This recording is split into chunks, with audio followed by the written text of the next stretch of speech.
Supreme court ने UGC के नए नियमों पर रोक लगाकर एक महत्वपूर्ण संदेश दिया है। अदालत ने स्पष्ट किया है कि फैसला किसी एक पक्ष की जीत या हार नहीं है, बल्कि देश की सामाजिक संरचना और शिक्षा व्यवस्था के लिए अहम है। सीजेआई जस्टिस सूर्यकांत की अगुवाई वाली पीठ ने कहा है कि नए नियमों की भाषा अस्पष्ट है और यदि इन्हें लागू किया गया तो समाज में गहरा विभाजन पैदा हो सकता है। अदालत ने उदाहरण देते हुए अमेरिका का जिक्र किया है, जहां पहले अश्वेत और श्वेत बच्चों के लिए अलग अलग स्कूल थे। कोर्ट ने यूजीसी और केंद्र सरकार को नोटिस जारी कर शिक्षाविदों और विशेषज्ञों की समिति बनाने का कहा है। तब तक 2012 के पुराने नियम लागू रहेंगे। अगली सुनवाई 19 मार्च को होगी। यूजीसी नियमों पर सुप्रीम कोर्ट की रोक, अस्पष्ट नियमों पर सुप्रीम कोर्ट की सख्त टिप्पणी, शिक्षा में भेदभाव पर सुप्रीम कोर्ट अलर्ट। 2012 के नियम फिलहाल होंगे लागू। सुप्रीम कोर्ट का यूजीसी के नए नियमों पर लगाया गया ब्रेक किसी एक वर्ग की जीत या सरकार की हार नहीं है, बल्कि ये फैसला देश की सामाजिक एकता और शिक्षा व्यवस्था की आत्मा से जुड़ा है। अदालत ने साफ शब्दों में कहा है कि नए नियमों की भाषा स्पष्ट है और अगर इसे इसी रूप में लागू किया गया तो समाज में गहरे स्तर पर विभाजन पैदा हो सकता है। सीजेआई जस्टिस सूर्यकांत की अध्यक्षता वाली पीठ ने कहा है कि कोर्ट का हस्तक्षेप जरूरी था, क्योंकि इसके दूरगामी और खतरनाक परिणाम हो सकते हैं। अदालत ने अमेरिका का उदाहरण देते हुए चेतावनी दी है कि भारत को उस दौर की ओर नहीं बढ़ना चाहिए जहां नस्ल के आधार पर स्कूल अलग अलग हुआ करते थे। सुप्रीम कोर्ट ने जोर देकर कहा है कि भारत की एकता का असली प्रतिबिंब हमारे स्कूलों और कॉलेजों में दिखना चाहिए, न कि अलगाव और भेदभाव। इसी वजह से कोर्ट ने यूजीसी और केंद्र सरकार को नोटिस जारी कर एक विशेषज्ञ समिति गठित करने का निर्देश दिया है, जिसमें शिक्षाविद, न्यायविद और सोशल इंजीनियर शामिल होंगे। जब तक इस समिति की समीक्षा पूरी नहीं होती, तब तक 2012 के पुराने नियम ही लागू रहेंगे। भले ही इस फैसले से विरोध कर रहे सामान्य वर्ग को राहत मिली हो, लेकिन कोर्ट ने साफ कर दिया है कि मुद्दा आंदोलन का नहीं, बल्कि समानता और संविधान की भावना को बचाने का है।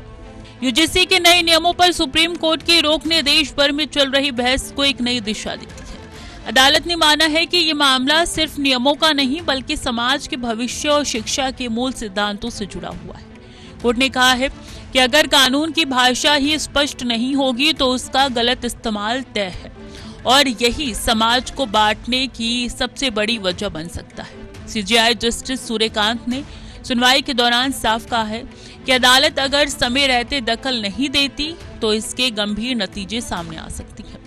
उन्होंने चेताया कि भारत को ऐसे हालात की ओर बढ़ना नहीं चाहिए जहां पहचान के आधार पर बच्चों की शिक्षा अलग अलग हो जाए। कोर्ट ने यह भी कहा है कि शिक्षण संस्थाएं समाज को जोड़ने का काम करती हैं। अगर कैंपस के भीतर ही भेदभाव होगा तो छात्र बाहर की दुनिया में समानता कैसे सीखेंगे। इसी चिंता के चलते सुप्रीम कोर्ट ने नए नियमों की समीक्षा के लिए विशेषज्ञों की समिति बनाने का आदेश दिया है। फिलहाल 2012 के नियम लागू रहेंगे और अगली सुनवाई 19 मार्च को होगी। तब तक ये बहस और तेज होगी कि क्या नया कानून समानता को मजबूत करेगा या अनजाने में समाज में नई दरारें पैदा करेगा। सुप्रीम कोर्ट ने फिलहाल यही सवाल देश के सामने रख दिया है। सुप्रीम कोर्ट की टिप्पणी सिर्फ कानूनी दृष्टि से नहीं, बल्कि सामाजिक चेतावनी भी है। अदालत ने सवाल उठाया है कि अगर कैंपस के भीतर भेदभाव का माहौल बनेगा तो छात्र बाहर मिलकर कैसे आगे बढ़ेंगे। कोर्ट ने माना है कि संविधान राज्यों को एससी एसटी के लिए कानून बनाने का अधिकार देता है, लेकिन कानून का स्वरूप भेदभावपूर्ण नहीं होना चाहिए। यूजीसी के नए जाति संबंधित नियमों की भाषा इतनी अस्पष्ट है कि उनका गलत इस्तेमाल हो सकता है। जस्टिस सूर्यकांत ने पूछा है कि 75 साल बाद क्या हम जाति विहीन समाज की दिशा में आगे बढ़ने के बजाय उल्टी दिशा में जा रहे हैं। अदालत ने कहा है कि आरक्षित वर्गों में अमीर गरीब का अंतर बढ़ गया है और नियम समाज को जोड़ने के बजाय विभाजित कर सकते हैं। भेदभाव से समाज टूटेगा, सुप्रीम कोर्ट। कैंपस में बंटवारा देश के लिए खतरा, अस्पष्ट नियमों पर कोर्ट की सख्ती, समानता चाहिए, नया भेदभाव नहीं। सुप्रीम कोर्ट की टिप्पणी केवल कानूनी दायरे तक सीमित नहीं है, बल्कि ये उस सामाजिक बेचैनी की भी पुष्टि करती है जो हाल के दिनों में स्वयं समाज के आंदोलन के रूप में सड़कों पर दिखी। अदालत ने सीधा सवाल उठाया है कि अगर शिक्षण संस्थाओं के भीतर ही भेदभाव की भावना पैदा होगी तो छात्र कैंपस के बाहर एक समान नागरिक बनकर कैसे आगे बढ़ेंगे। कोर्ट ने माना है कि संविधान राज्यों को SC/ST के लिए कानून बनाने का अधिकार देता है, लेकिन साथ ही ये भी साफ किया है कि कोई भी कानून अगर दूसरे वर्गों के साथ अन्याय करता है तो वो संविधान की मूल भावना के खिलाफ होगा। यूजीसी के नए नियमों की भाषा को कोर्ट ने स्पष्ट बताया है और कहा है कि इसका गलत इस्तेमाल स्वयं छात्रों और शिक्षकों के लिए हो सकता है।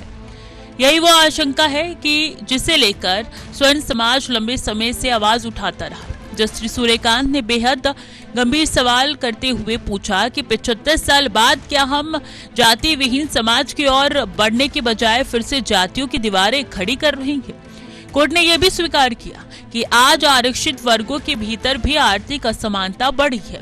ऐसे में बिना संतुलन बनाए लाया गया कोई भी नियम समाज को जोड़ने के बजाय टूट सकता है। यही वजह है कि सुप्रीम कोर्ट का ये फैसला स्वर्ण आंदोलन के संदर्भ में बेहद अहम माना जा रहा है। यूजीसी के नए नियमों पर सुप्रीम कोर्ट की सख्त टिप्पणी स्वर्ण समाज के उस आंदोलन को नई वैधता देती है जो बीते दिनों देश भर में देखने को मिला। अदालत ने माना कि कानून अगर स्पष्ट नहीं होगा तो उसका सबसे बड़ा असर उन्हीं वर्गों पर पड़ेगा जो खुद को असुरक्षित महसूस कर रही है। सुप्रीम कोर्ट ने कहा है कि शिक्षण संस्थाएं समाज को जोड़ने की जगह है, लेकिन अगर नियम ऐसे बने कि कैंपस के भीतर ही अविश्वास और डर का माहौल बने तो इसका असर पूरे समाज पर पड़ेगा। यही वो चिंता है जिसे लेकर स्वयं समाज सड़कों पर उतरा है और नए यूजीसी का विरोध किया जा रहा है। कोर्ट ने साफ कहा है कि जिसे संरक्षण की जरूरत है उन्हें सुरक्षा मिलनी चाहिए, लेकिन किसी भी वर्ग को निशाना बनाकर नया भेदभाव पैदा करने स्वीकार्य नहीं है। जस्टिस सूर्यकांत की टिप्पणी की कि हम कहीं उल्टी दिशा में तो नहीं जा रहे हैं, आज के सामाजिक माहौल पर सीधा सवाल है। अदालत ने यह भी माना है कि आरक्षित वर्गों के भीतर ही अब अमीर और गरीब की खाई बढ़ चुकी है। ऐसे में बिना विशेषज्ञ सलाह के बनाए गए नियम सामाजिक संतुलन को बिगाड़ सकते हैं। सुप्रीम कोर्ट का संदेश स्पष्ट है, समानता का रास्ता टकराव से नहीं संतुलन से निकलेगा। अब सवाल यह है कि जिस 2012 के यूजीसी नियम उच्च शिक्षण संस्थाओं में समानता बढ़ाने और जाति, धर्म, लिंग या भाषा के आधार पर भेदभाव रोकने के उद्देश्य से बनाए गए थे, इन नियमों के तहत हर संस्थान में इक्वल अपॉर्चुनिटी सेल और एंटी डिस्क्रिमिनेशन ऑफिसर की नियुक्ति अनिवार्य थी। शिकायत मिलने पर 60 दिनों में कार्रवाई करनी होती थी और दोषी पाए जाने पर सिफारिश की जाती थी। हालांकि कई विशेषज्ञ मानते हैं कि ये नियम ज्यादा सलात्मक नहीं थे। रोहित वेमुला और पायल तड़वी के मामलों के बाद इन्हें और मजबूत करने की मांग उठी, जिसके बाद नया यूजीसी कानून आया और इसके बाद सामान्य वर्ग में भेदभाव के आरोप लगे, राजनीतिक प्रतिक्रिया तेज हुई और कई नेताओं ने सुप्रीम कोर्ट के फैसले का समर्थन किया।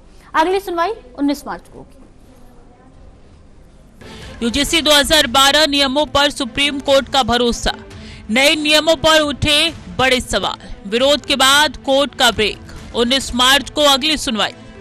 अब सबसे बड़ा सवाल यही है कि जिस 2012 के यूजीसी नियमों को सुप्रीम कोर्ट ने फिलहाल बहाल किया है उसमें ऐसा क्या था जिसे संतुलित माना गया। 2012 में बनाए गए नियमों का उद्देश्य था उच्च शिक्षण संस्थाओं में समानता को बढ़ावा देना और जाति, धर्म, लिंग या भाषा के आधार पर किसी भी तरीके के भेदभाव को रोकना। इन नियमों के तहत हर कॉलेज और यूनिवर्सिटीज में इक्वल अपॉर्चुनिटी सेल और एंटी डिस्क्रिमिनेशन ऑफिसर की नियुक्ति अनिवार्य की गई है। किसी भी छात्र अभिभावक की शिकायत पर 60 दिनों के भीतर जांच और फैसला करना होता है। दोषी पाए जाने पर कार्रवाई की सिफारिश का भी प्रावधान है। हालांकि विशेषज्ञों का मानना है कि नियम सख्त सजा से ज्यादा सलाह और समाधान पर आधारित थे। रोहित वेमुला और पायल तड़वी जैसे मामलों के बाद इन नियमों को और मजबूत करने की मांग तेज हुई। सुप्रीम कोर्ट ने भी केंद्र सरकार से नए और प्रभावी नियम बनाने को कहा, लेकिन जब नया यूजीसी नियम सामने आया तो उस पर सामान्य वर्ग के खिलाफ भेदभाव के आरोप लगे और देश भर में विरोध शुरू हो गया। यही विरोध अब सुप्रीम कोर्ट तक पहुंचाना और अदालत ने फिलहाल पुराने नियमों को ही लागू रखने का फैसला किया है। यूजीसी के नए नियमों पर रोक लगते ही इस मुद्दे ने राजनीतिक रंग भी पकड़ लिया। 2012 के नियमों की वापसी को जहां कुछ वर्ग संतुलन की जीत मान रहे हैं, वहीं नए नियमों को लेकर उठे सवाल अभी खत्म नहीं हुए हैं। बीएसपी प्रमुख मायावती ने कहा है कि अगर यूजीसी नए नियम लागू करने से पहले सभी वर्गों को भरोसे में लेती है और कमेटियों में उचित प्रतिनिधित्व देगी तो सामाजिक तनाव की स्थिति पैदा ही नहीं होती। समाजवादी पार्टी के अध्यक्ष अखिलेश यादव ने साफ कहा है कि कानून में सिर्फ प्रावधान ही नहीं बल्कि भाषा और नियत भी साफ होनी चाहिए, ताकि ना किसी का उत्पीड़न हो और ना किसी के साथ अन्याय। टीएमसी ने सुप्रीम कोर्ट के फैसले का स्वागत किया, तो वहीं बीजेपी ने भी अदालत की टिप्पणी को संतुलित बताया। साफ है कि फिलहाल राजनीतिक दल खुलकर कोर्ट के फैसले के खिलाफ नहीं जा रहे। अब निगाहें 19 मार्च की अगली सुनवाई पर टिकी है। यही वो तारीख होगी जब ये तय होगा कि शिक्षा व्यवस्था में समानता कैसे सुनिश्चित की जाए बिना किसी नए वर्ग के टकराव के। सुप्रीम कोर्ट के सामने चुनौती है संतुलन की उस रेखा को खींचना जहां न्याय भी हो और एकता भी बनी रहे।